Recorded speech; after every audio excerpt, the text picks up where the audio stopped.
আগামী ফেব্রুয়ারিতে দেশব্যাপী হরতাল অবরোধ সহ নানা কর্মসূচি পালনের চিন্তা করছে দলটি। আসসালামু আলাইকুম। এবার সরকার পতনের কারণ হিসাবে আসছে ফেব্রুয়ারিতে আওয়ামী লীগ তাদের কর্মসূচি দিচ্ছে, সেখানে থাকবে হরতাল মাসব্যাপী। যে ব্যক্তি কথাটা বলছেন, সাংবাদিক ওনাকে প্রশ্ন করলো যে সমাবেশ বা হরতাল দিতে হলে নেতাকর্মীদের তো থাকতে হবে। তার উত্তরে ছিল থাকবেন হচ্ছেন সাধারণ জনগণ। তার মানে যে সমস্ত তাদের মাঠ পর্যায়ের কর্মীরা আছেন তারা নাকি এটা সফল করবে। চলুন আমরা প্রতিবেদনটা দেখি। আর আজকের ভিডিওর ক্রেডিট হচ্ছে জিটিভি নিউজ।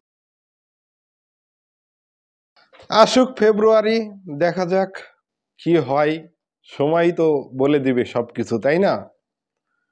তো এই যে তাদের বিরুদ্ধে গণমামলা, গণগ্রেপ্তার অভিযোগ যে করলো বাহাউদ্দিন নাসিম, তারা যখন ক্ষমতায় ছিল তারাও তো এরকম গণমামলা, গণগ্রেপ্তার চালিয়েছে, তাই না?